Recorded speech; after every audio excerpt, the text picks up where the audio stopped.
Well, I'm back. I was in New York City last Saturday, so you had my favorite legislator, Lindsay Larigo, take over the show. She did an excellent job. I listened to the show. Now, today, while I was in New York City, by the way, I did have dinner with Bruce Blakeman. And so I'll tell you about that and where we are there. In studio, I have Russ GUGINO finally back with us. Russ has been through a great deal medically, but he's back strong as ever and ready for the fight that's up ahead of us. So I'm glad to have you here today, Russ. Ralph, I appreciate it very much. You're a valuable part of this show. So we are going to have with us today Tom Reynolds. He's on his way in now.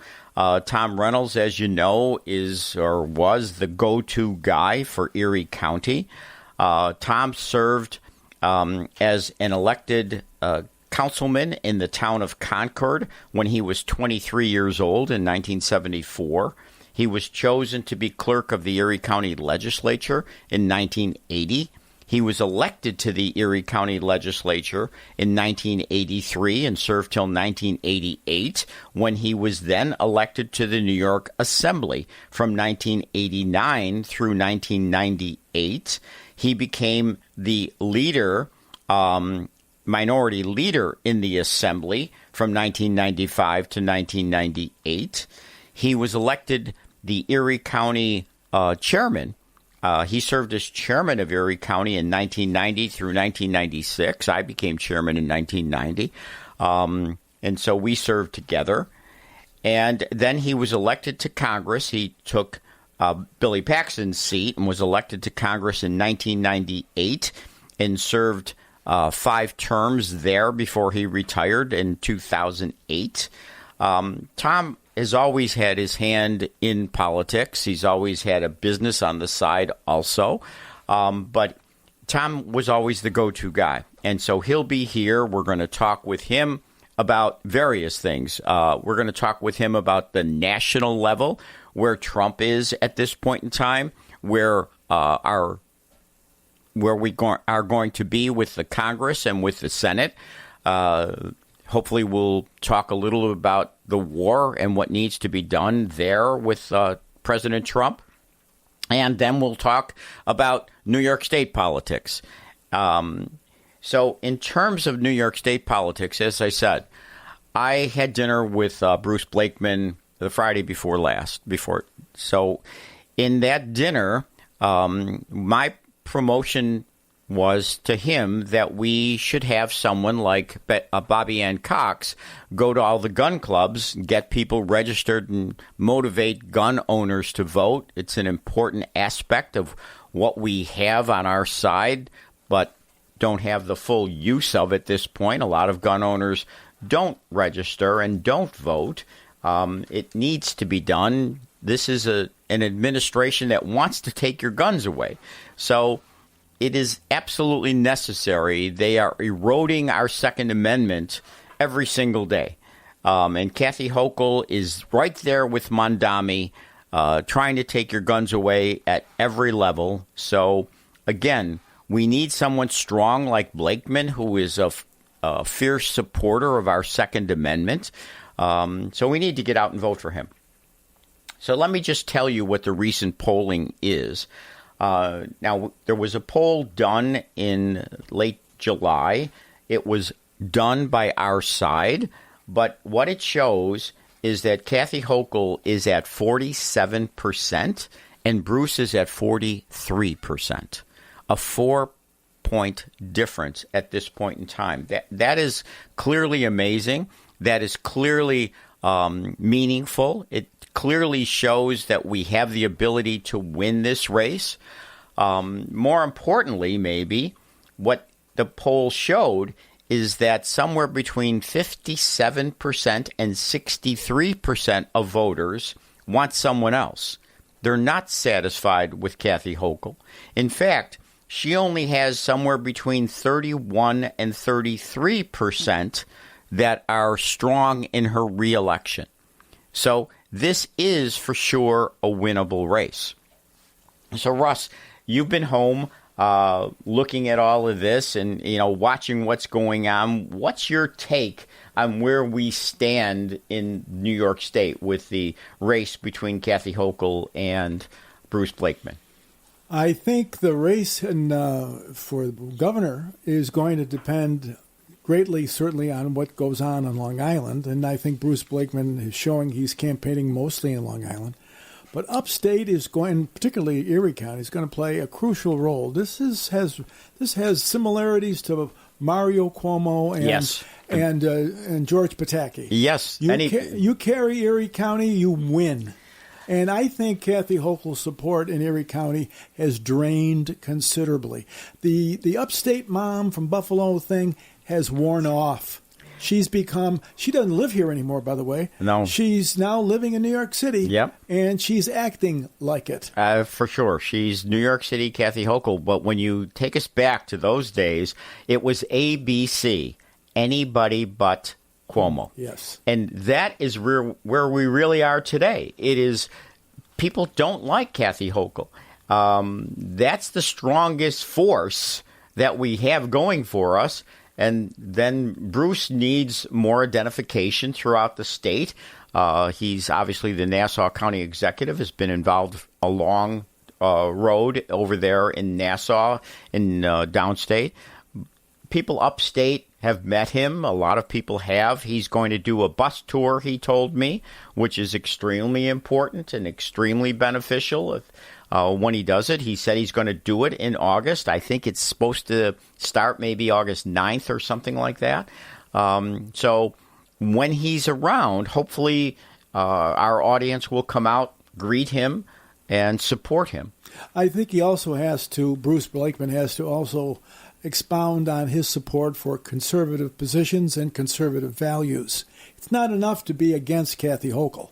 He's got to be for a lot of the things that conservatives have been talking about a long time.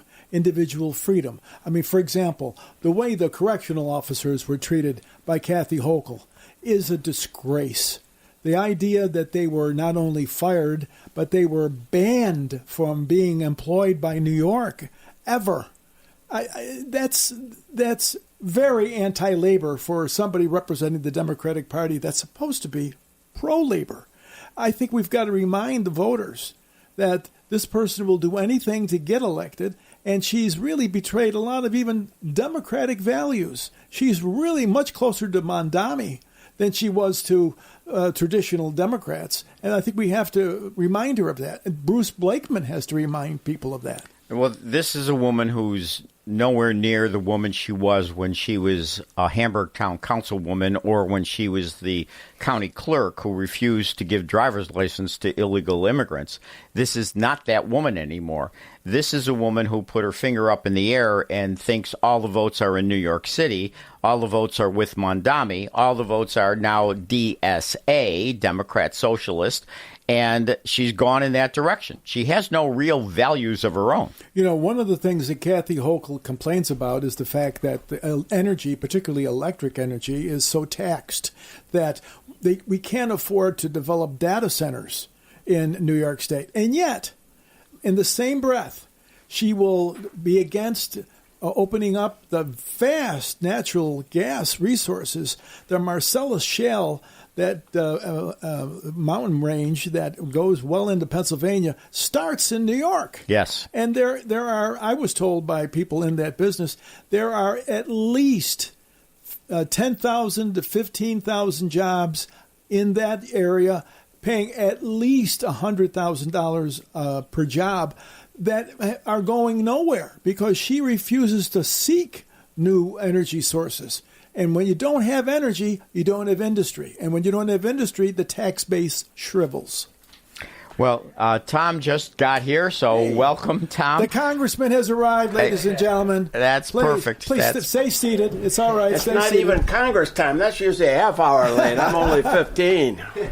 So, look, Tom, I greatly appreciate you being here. I gave a little introduction about how famous or infamous you are, and I certainly believe that. Well, look, Tom, I've known you since 1981, and so I've known the path that you've been on and how good you did for all of us throughout all of those offices that you held, especially your congressional office, and taking charge of the Republican Party and electing Republicans.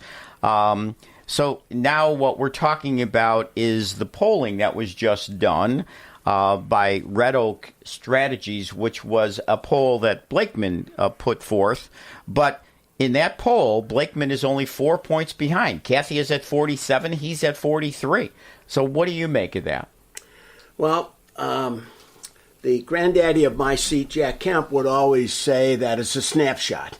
Yeah, and for he sure. Don't put as much credence to polling that I do, because I actually study it enough. I think we have to look at it. There's something going on out there.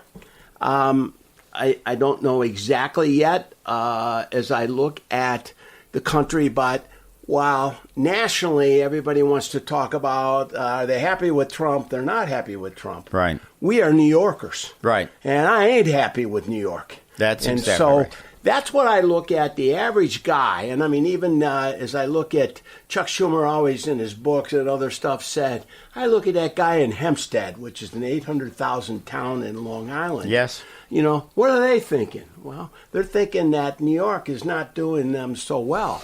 So when I look in Western New York and talk to people here, they're not happy. I don't care whether she's a native daughter of Lackawanna and Hamburg. They're not happy. And I think there's a result there. So when you look at what is the magic, the party is not the same. And I look at three stages. 1980, when D'Amato won a three-way race with Javits first in the primary, and then Javits remaining on the liberal line, and having a Democratic opponent who came from the left. Elizabeth Holtzman. Yes. She was not able to hold all of her line. Javits was taking some of that, and Alphonse came up through and won the seat.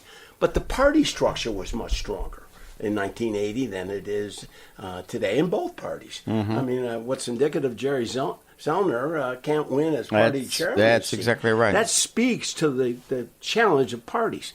So when you look at 1994, which I know more about with George Pataki, you had Mario Cuomo running for a fourth term. Everybody thought he was the king and it was David and Goliath. And George Pataki won on a couple things. Upstate was furious with him, with Mario Cuomo. Long Island, while it didn't do all that I think we hoped as Republicans and conservatives, did enough. And then the city just didn't turn out.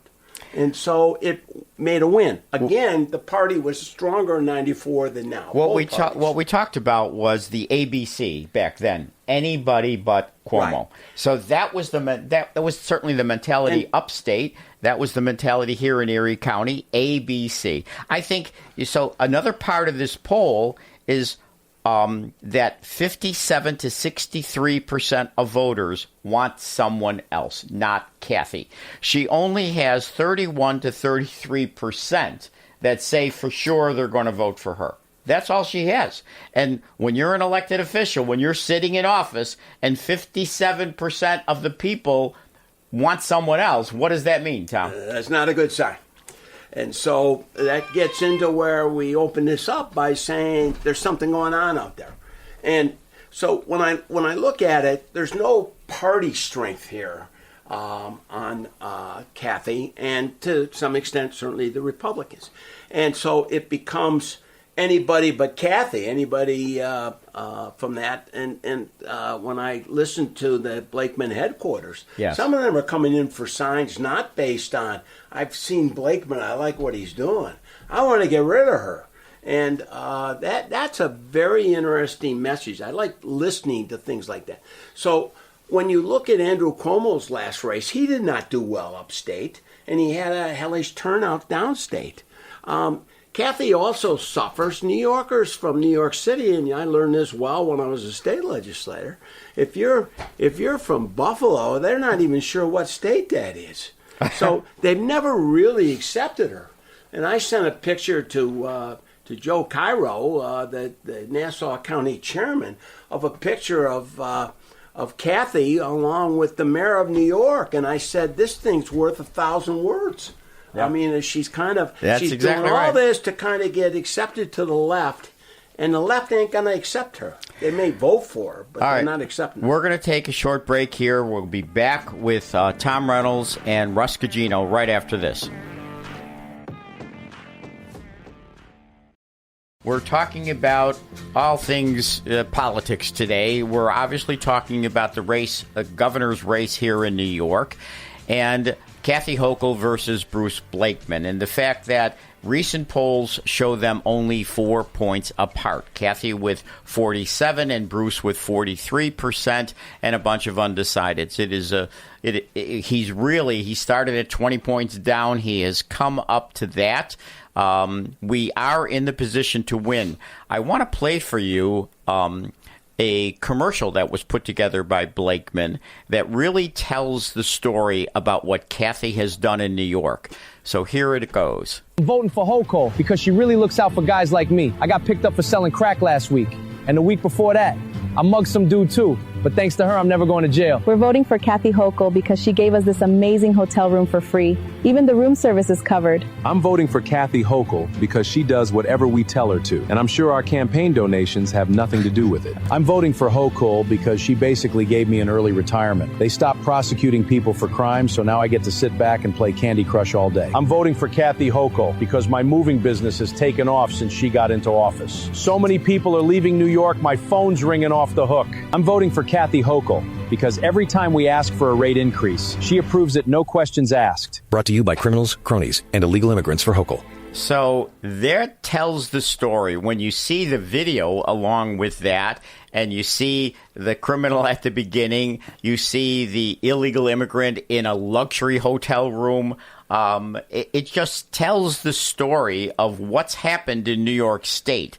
Tom, how can she possibly win with those kind? That is what's happening. Well, the biggest challenge we face is New York City is not us. That's right. We're tied to over half the state. There was a time early in my career in the state legislature, I said, let's make a 51st state, have West New York. Yeah. And I had a hell of a lot of upstate co-sponsors. It's always going to be a challenge. Even Pennsylvania next door, when they combined Pittsburgh and Philadelphia, it's kind of got that same challenge we have. But I've always believed under the right circumstances, when people have had enough, we can elect a Republican governor. And this may be the case. It has to be this time. I mean, she is so bad. We are back to the point of ABC, anybody but Cuomo. Yeah. Only this year, it's got to be anybody but Kathy Hochul. Right. And I look at this, she just hasn't established any roots on anything. Her best forte is she's a retail politician and will come in and glad hand you through the audiences. And, I mean, when you look at that commercial, but that began me to think about, well, take a look at her energy policy. It's a disaster. It's a disaster. Now she's kind of running to try to say, hey, maybe we'll rebuy into nuclear, or we're going to do this. I don't know. I mean, it's a mess. You look at healthcare in New York, it's a mess.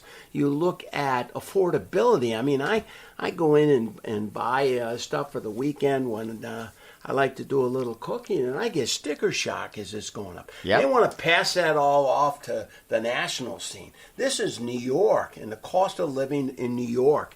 And what's better proof than that is the mayor of the city of New York now, as a socialist, or some say communist, ran on affordability of New York City. So that's right at home. And that's where we are here in New York. It needs to turn the corner with dramatic change, and it won't happen without a leader. So tell me this. The Republican Party has always been viewed as a kind of closed, good boy party.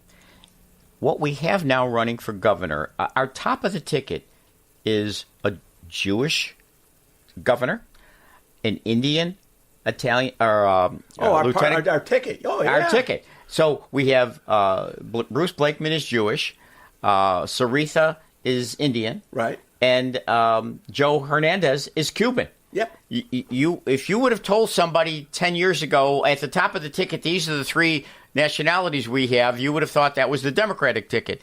Now that's the Republican ticket. We've opened up the tent. We've brought in a lot of people. That should Totally be agree. helpful to us. And I'm seeing things that I dreamed about when I was a New York legislative leader and making progress in the outer boroughs. We're beginning to see where we elect conservative Republicans Exactly. in the outer boroughs. And that gives us the hope of there's pockets there, and those people are working, both from what we've elected on the city council as well as the state legislature. And also, there's a civil war going on the Democratic Party. They may have looked at our party as the Tea Party brought us kind of a rebirth of what the Republican Party was headed towards. They're in a vicious piece.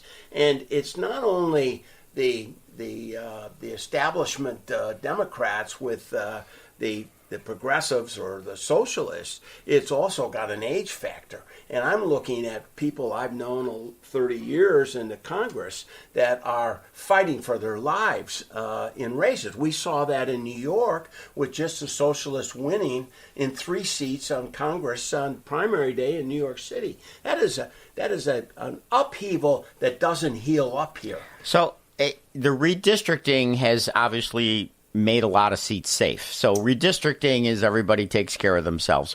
But now what we have is Democrats aren't worried so much about November. They're worried about June. They're worried about a primary from a socialistic, Democrat.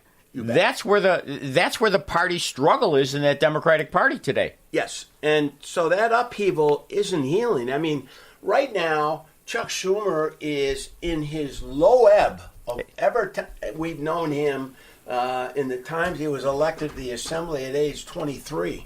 So when you look at this thing, there is a real upheaval on where the Democrats are. And you watch next week in Michigan, the amount of money that supported Stevens, a U.S. congressperson running for the Senate in an open seat, to face an old colleague of mine and friend of mine, Mike Rogers, on the Republican side. Mm-hmm. There is a guy that's running as a progressive, totally outspent. I mean, they put $30 million into the race. There'll be more than that. I don't even know what it is. This guy is still ahead in the polls, and that's a progressive. That is going to shatter not only the Michigan politics. That's a message statewide. Just as Colorado elected a new progressive in the city of Denver and took out Gillette, who was there 30 years. Mondami is becoming the face of the Democratic Party. Very much so. Well, along with AOC. Do not shortchange what she's beginning to build. She's going to run in 2028 when Schumer's up. My bet is Schumer doesn't run because he's afraid of her. She'll primary him, she'll beat him, and she's going to be the next U.S. Senator from New York if she doesn't run for president. Don't forget, she is the most... She's got Kamala Harris ahead of her in some polls. But Kamala Harris has got a lot of baggage that AOC doesn't have. Russ, you make a good point there. And plus, I think Bernie hands off that mantle to her. Yes. I mean, they have been tag teaming around, particularly that race in Michigan right now.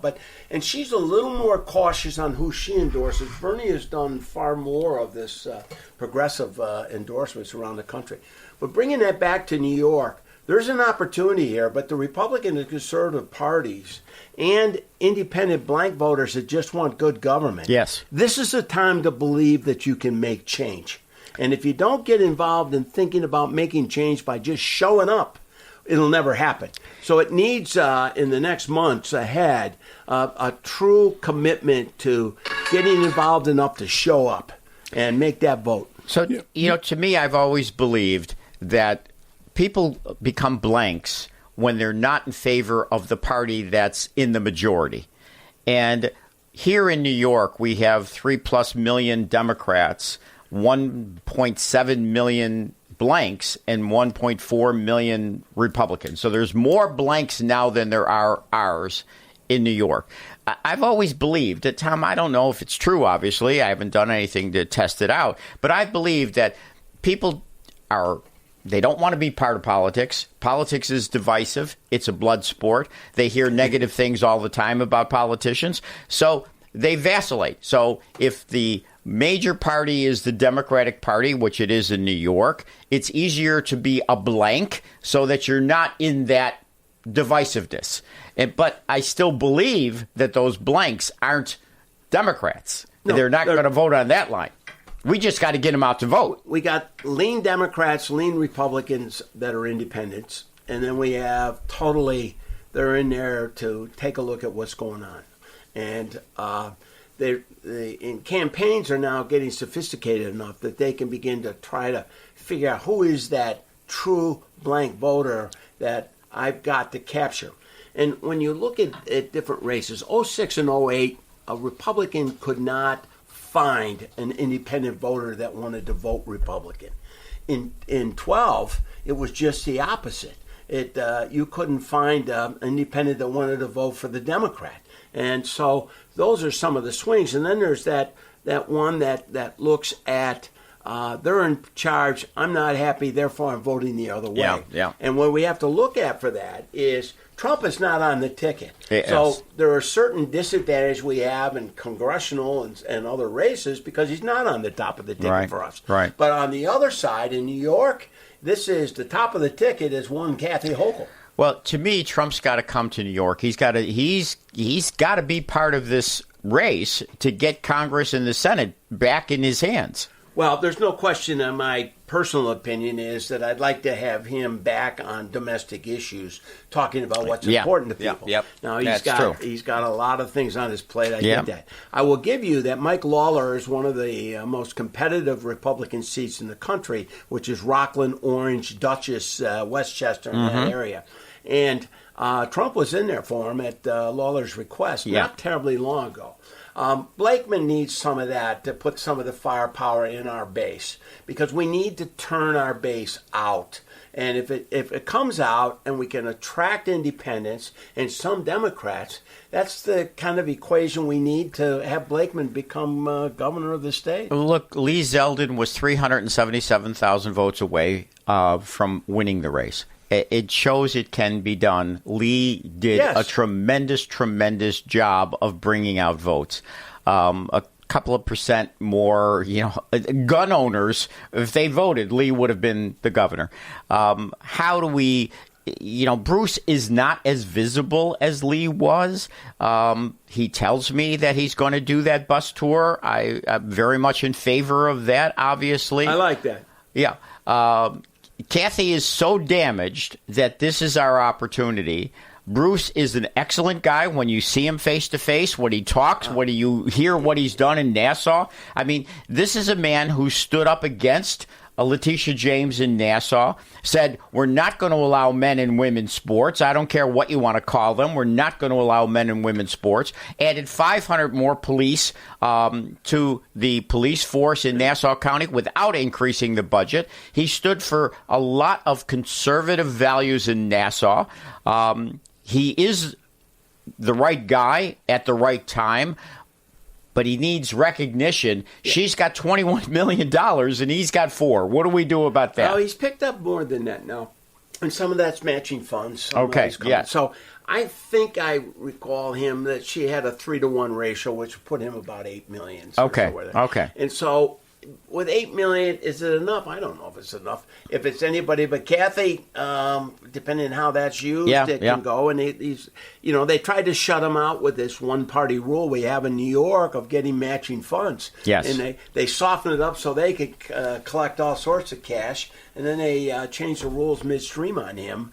And the courts finally threw it out and let him tap into the dough. I've known Blakeman almost 40 years, and he's a tough guy. He is. We just need to get him on the streets and have a statewide management of the race. But more than that, he's just got to show why he's the alternative to Kathy. We're going to get back to this heated discussion in a second. We got to pay the bills. All right, see you in a bit.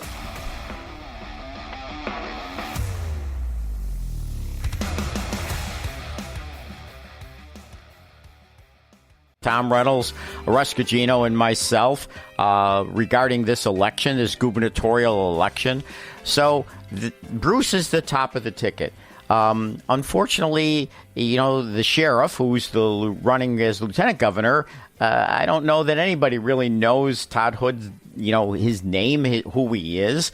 Saritha, for the attorney general, she's been vocal. She's a great candidate, really. She's articulate. She's a Harvard graduate and a Harvard Law School graduate, both. Prosecutor? Yeah. I mean, and I tell you what I loved about her grittiness. Either two of her kids or all of them, she put in a car and headed upstate in order to meet with a party leader up there. I mean, she really got the drive to do this. And, I mean, it's time we have a real attorney general here, other than whatever we've been living under, that joins every Democratic liberal lawsuit that can be found by attorney generals. You're right.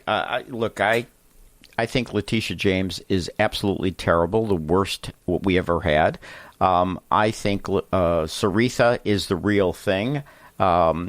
She has two sets of twins under 6 years old, yet she's been traveling this state. She's extremely smart. She's extremely articulate. She comes from a background where her parents immigrated here from India. I mean, she should be able to sell to New York City and to, our population in New York. If she can get her message out, that is your point taken. But also, let us not lose sight of that Pataki-Vaco combination. Yes. Dennis brought big numbers out of Erie County, and that helped. That was you, Tom. That was you, Tom. And in the same instance, they kind of rode that together as it came through. And so, yes, we've got challenges in that. But I think our ticket, as you pointed out earlier, it's got some very unique qualities. It does. And we have seen that Hispanics have looked to Republicans. I think we'll see what happens this year. We had a very good 2024 from that, and we need to see how that continues. Not around the country, right here. Right here. We have more Puerto Rican families in New York City than any place other than Puerto Rico. And there's opportunity here or there, but when I've looked at some of the Russian immigrants, we've looked at, as you've talked about with her Indian heritage, there are opportunities as we try to get them out. And I also still believe, do not allow the New York Times to dampen your spirit, because they are not in any way or form going to give us a fair shake of what the media the New York Times, or the at least the front half of the Buffalo News, which is the New York Times. Yes. And then we got Hernandez, a Cuban immigrant who came here at 7 years old, father imprisoned in Cuba, politically imprisoned, a guy who rose to the stature of starting a number of companies, giving $10 million to the University of Florida because he was successful. A very successful, very articulate, very strong, patriotic. One of the most qualified person. Candidates for comptroller this state's ever had. Exactly. This guy is so patriotic. I mean, Hernandez, I just think the world of him because he exemplifies all the things that we believe America should be. Well Opportunity, hard work, patriotism, the love of country. He articulates all those things. Family. All of it. So, again, that should bring that vote. When Cuomo came, it brought a lot of the Italian vote. Even, Cuomo was, but it still brought a lot of the Italian vote. I got to believe Hernandez brings a lot of the Hispanic vote. She brings a lot of the minority vote. There is a large Indian population in New York State. He brings a lot of the Jewish vote. There is certainly a lot of Jewish people in New York State. We are an open and certainly party. What is happening with the Democratic Party on Israel? Yeah. Now, I'll tell you that, in my district, that in the days when I had Amherst and other parts to it when it was constructed, I had the most Jewish population outside of Metro New York. And I know that some of my positions, I was pro-life, pretty conservative, and looking forward, that I had some that would be disgruntled at. But those that said, look what he's done for Israel. And yes. That's where there were a few Republicans in that category maybe 20 years ago. Today, it's the Republican Party that is protecting our most valuable ally over there, and that's Republicans on Israel. And we're looking at the Democrats pushing themselves away. And that's something that the Jewish community all over our state needs to be thinking about on who you're going to trust to kind of look at the safeguards of Israel. And if that matters to you, that's something to think about. Let me ask you, Tom. The reports are that Mondami got 30% of the Jewish vote when he ran for governor and won. Do you think that number has increased or decreased since he's been in office? I don't know, because I know there's so many committed Jews that are just devout Democrats. And part of that is whether it's the liberal side of the equation or whatever. I was surprised to see that number. And I never expected to take a majority of the Jewish population that I represented, but I wanted a fair share because I had a record to talk about. And it was mostly on my commitment to Israel. Right now, the Jewish community needs to ask a Democratic candidate, are you with us on the future of Israel, are you not? And to me, Mondami certainly is not. No. And so I'm looking at AIPAC make huge investments around here. They did in the New York primaries. But when we look, it gets back to we have a big tent opportunity for taking a look at what our candidates are. Blakeman, and you look at Saritha, and you look at Dennis, and it gives us an opportunity to say we're kind of balanced in wanting to change the direction of this state. And you don't have to like all of what we're about, but you have to like enough that you want to change. And if you want to change, you got to believe that if you come out and vote and you get involved and you push to get a result, you'll get an improvement over what you got now. So I want to go back to Pataki, because you were Erie County chairman when Pataki won Erie County, his first race. I was also conservative chairman. You put Dennis Vacco in that race, and I know what you accomplished because, look, Dennis is an excellent candidate. There's no question about it. He had a great history, but I know what you accomplished. How do we do that again? Well, you know, when I say something's going on, I thought something was going on. You know where I finally kind of began to say there's really something going on? Yeah. And that is that Pataki was my seatmate in the state assembly. We're very close. Yeah. So instead of having a scripted schedule, when he came here, it would be like off schedule because I would want to do other things. One of my favorite looking back was I would put him in the Cheektowaga bowling alleys with seniors that were bowling. Yeah. And I watched him. I just sat and watched.